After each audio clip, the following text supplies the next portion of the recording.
Well, August 21st. The tide is super low. Now, technically, you could walk out there to that reef now, but the tide is on its way in, so you literally might only have minutes before it will only take minutes for the tide to rise high enough to get over your waders. And you can't mess around with those waters.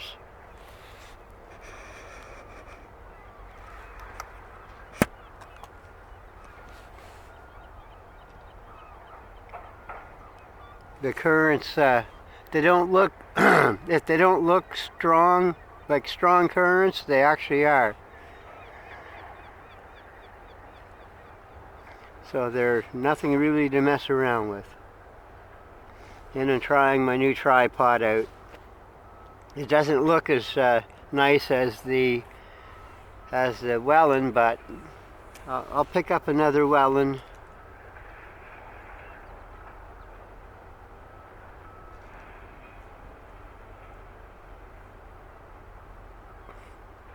This one is actually pretty stealthy too. It doesn't stand out like the Welland does. The Welland tripod was all silver metal, bright, reflected sun. This is dark, and the wood legs match in with the environment.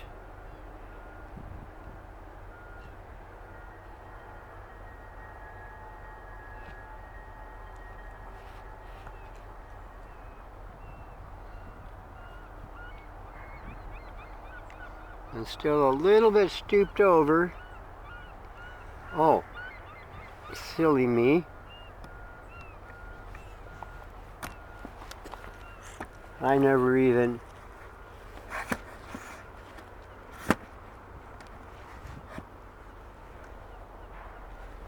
There. So that adjusts the height quite a bit. Now there's a huge... sorry. A huge difference.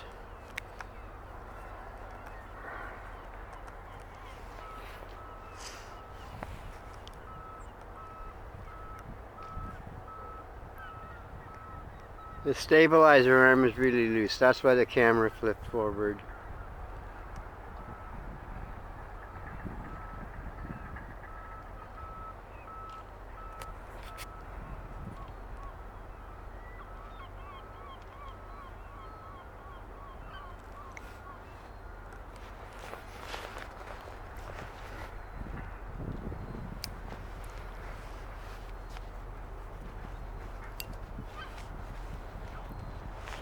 I better have the umbrella ready. It looks like it wants to rain already.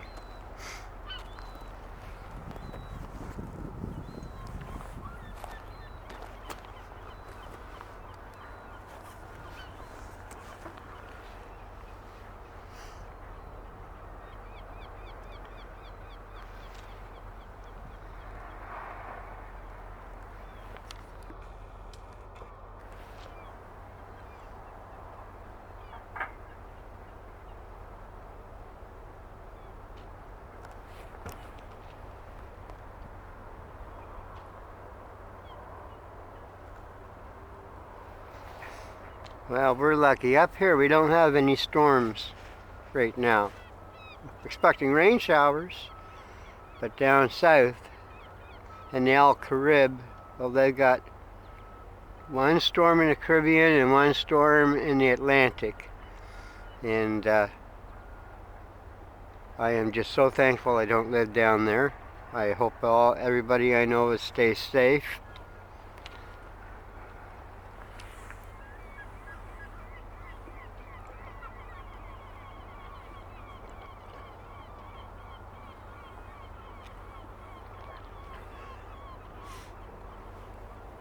And I think this is going on day 4 or 5 where there have been no sign of herons. I think the herons are gathering at the bigger marshes elsewhere.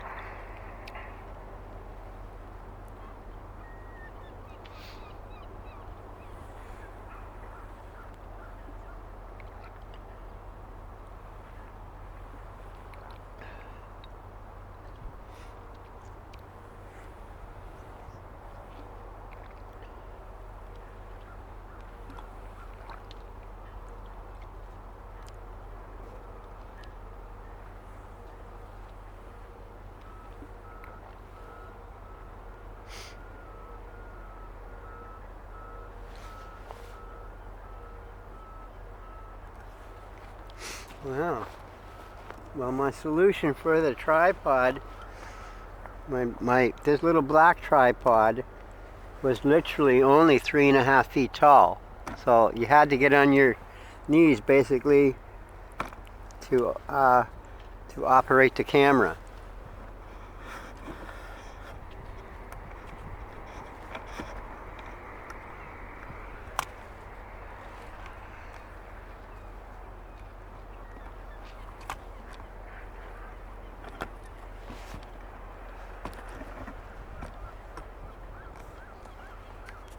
Oh my God, I can, yeah. I gotta get a video of this, it's pretty cool.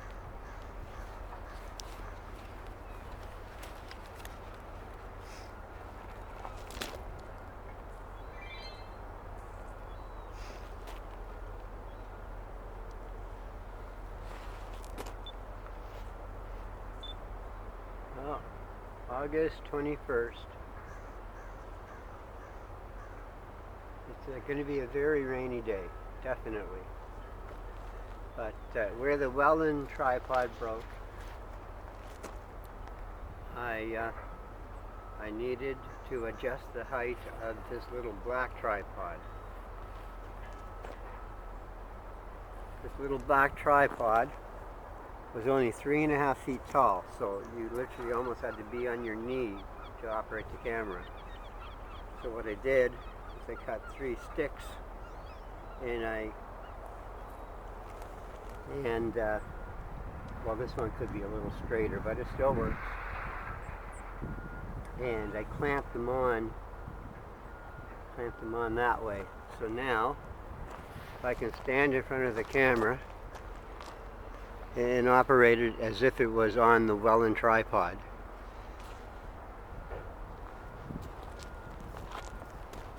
Oops. I just walked through a bunch of wildflowers.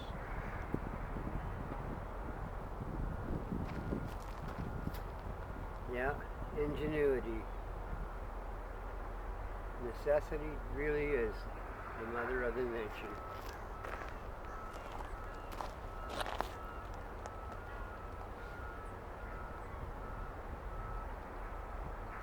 Yeah, there has been one drop or two on the camera, and then it stopped. There was 2 drops and then it stopped, but it's supposed to be raining. Yeah, the showers are going to be starting, and when they start, they're going to be steady showers.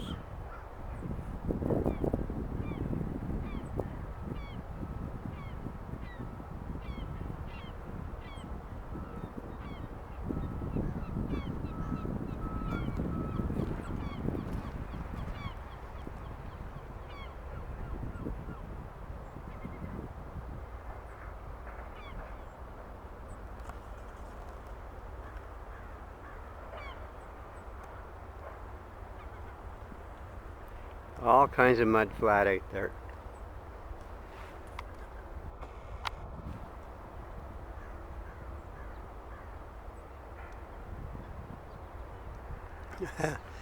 Now, if you had the metal detector and you could get out to that mud flat, and you had your digging tool, you would have a blast.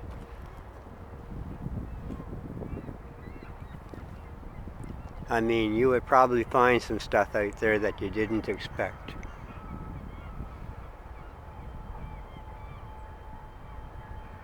This harbor has been in use since the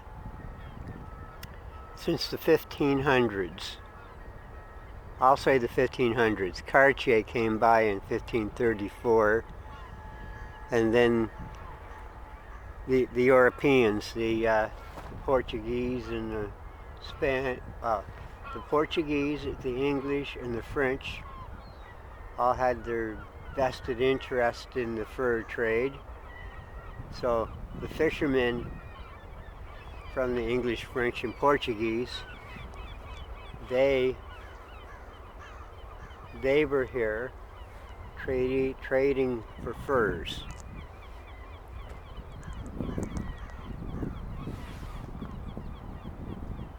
The Passamaquoddy, Maliseet, Micmac, the Etchemin,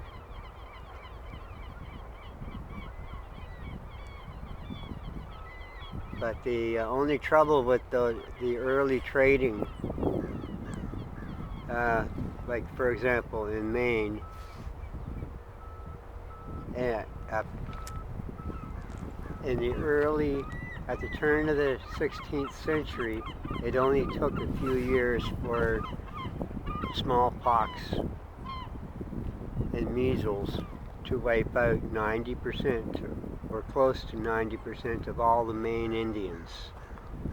The survivors, they fled and they eventually returned, and eventually the survivors returned to their old tribal lands, but then there was then they had to deal with colonists, and then more pestilence.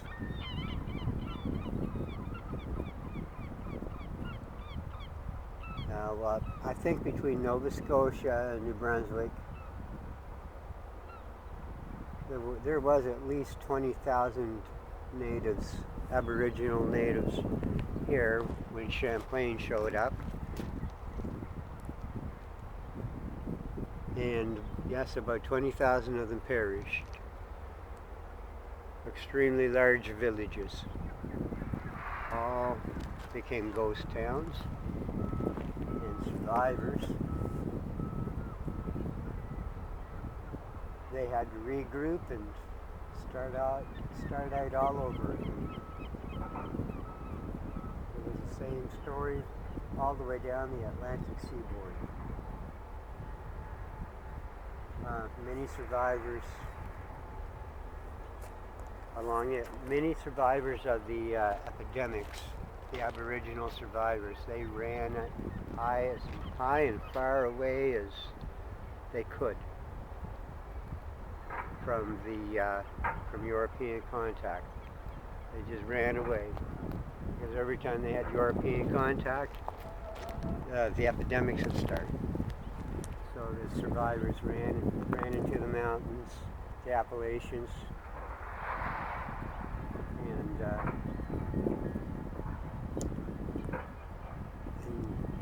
the people today, they probably won't remember who their ancestors. They won't remember exactly who their direct ancestors were before the early 1600s. They might know what tribe, but the people themselves will.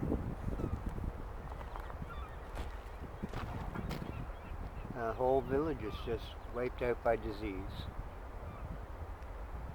So it's hard to keep track of ancestors when all the legends and stories and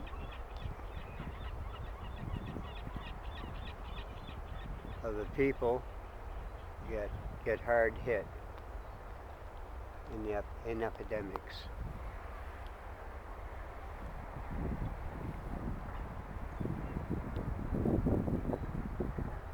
Wow. I'm just looking here. I thought I saw a seal, but the tide's just coming in, so the seals will slowly get more active as the water rises. Now, if I play it smart,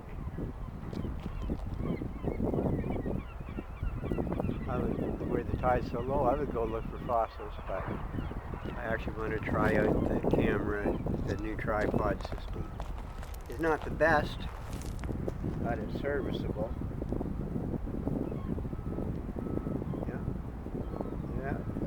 All that is banded clamps holding the legs together, and that works good.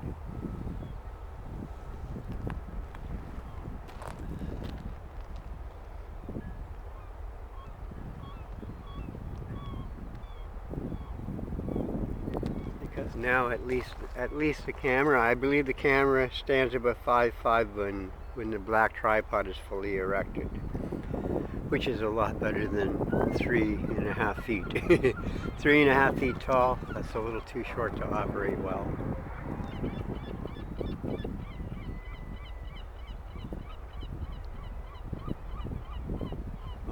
Gosh, it's been a long time since I've seen the tide this low.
Blue sky to the south, but from the north,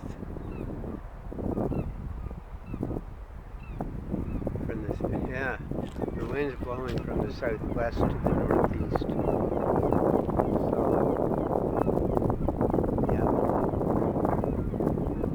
Oh, it's going to be a very messy day. All right, well, I better concentrate on the big camera and see if I can spot a seal or two. I'll see you online.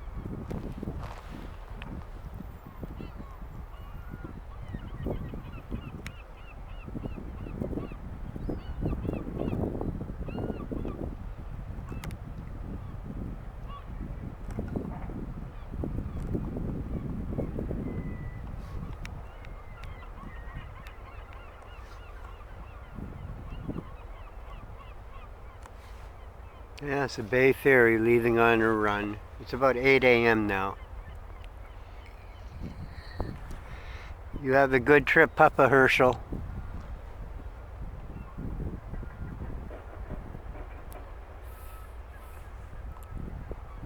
That's a YouTuber I know. And I believe he's on board that ferry right now. I bet he sees a lot of seal and a lot of whales, a lot of dolphin.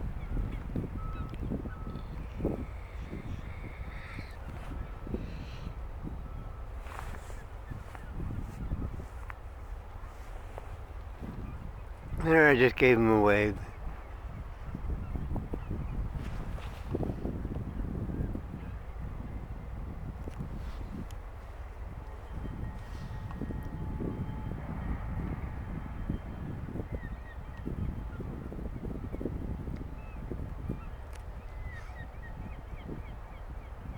Now you have an idea of where when the dredgers are out there operating and digging in with their big clamps. The material you're looking at right there, a lot of that came from the St. John River system, and it came from outside the bay, outside the port. Because when the tide comes in, it carries silt and stuff with it. And when the river pours into the harbor here, it carries a lot of silt. And if left unchecked, the mud, silt, clay would get deeper and deeper and deeper, and soon a boat like the Bay Ferry would not be able to use the harbor.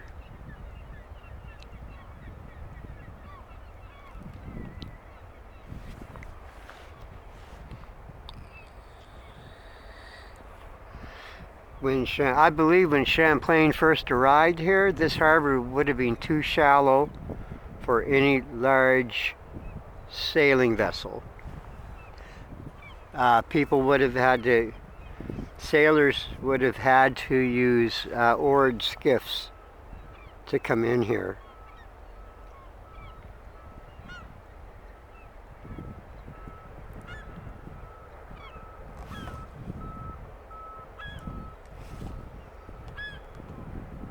Okay, just working on the stabilizer arm here.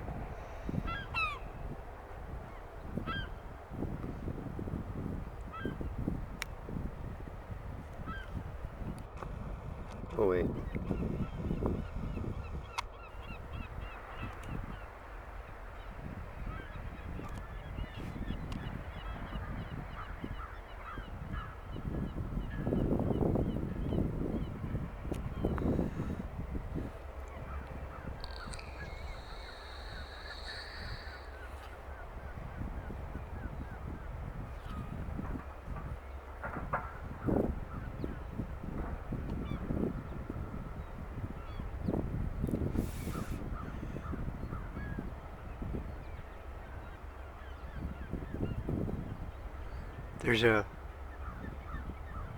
I was going to say, that would be a very interesting job. Working on that ferry, because there's a lot of different things that go on. From food service to every other operation on board the boat.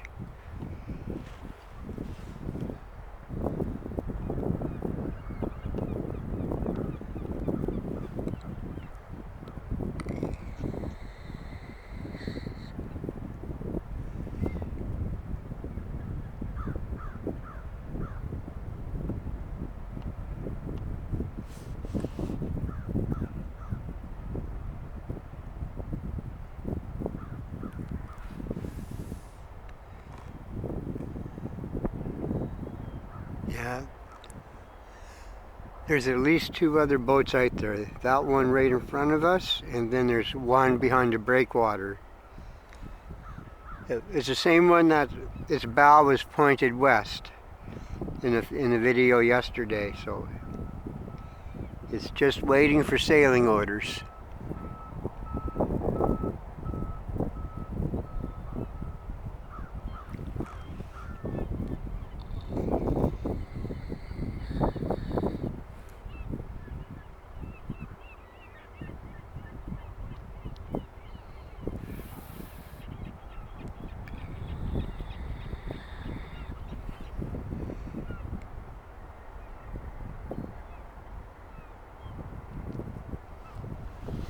Yeah, I would love to run down onto that beach and look for some fossils or pipe stem.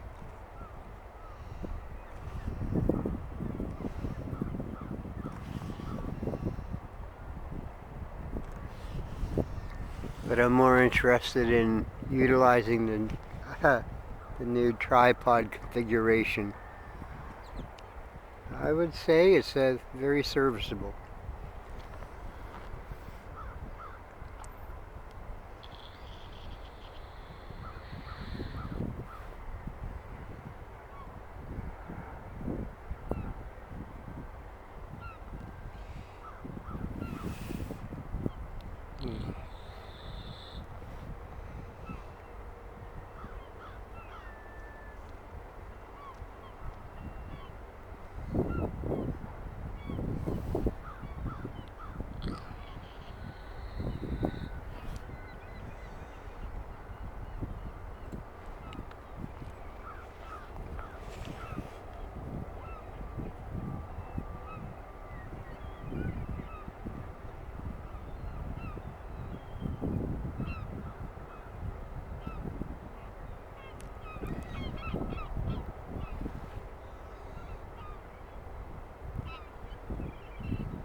I do not see a lot of cormorants.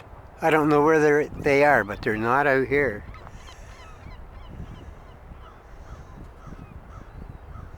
I see some seagulls down there.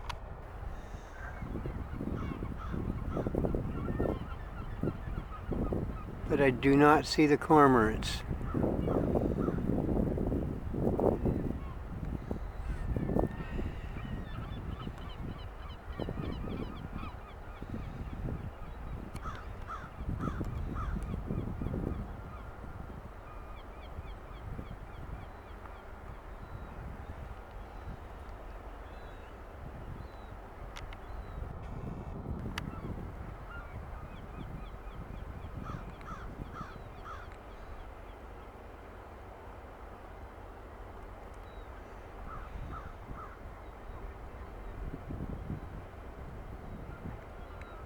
No herons, no cormorants.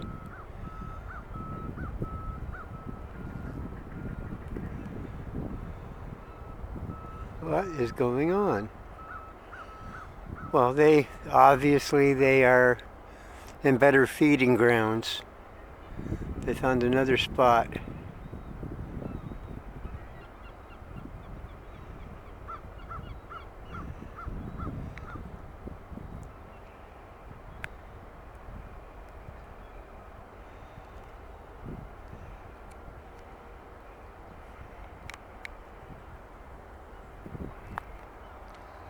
Rain. Oh, I expected it to rain. That's why I brought the umbrella. Come on.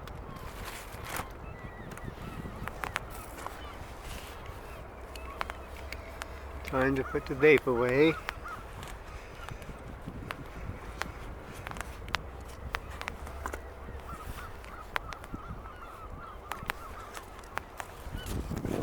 Maybe lean this again. Oops.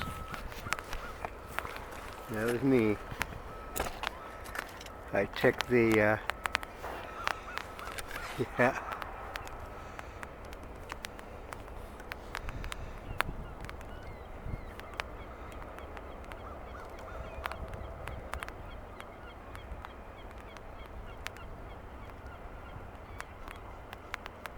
The Bay Ferry should be right out here. There she is.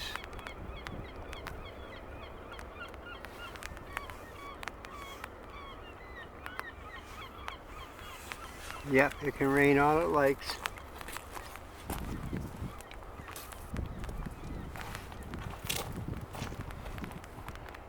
Yeah.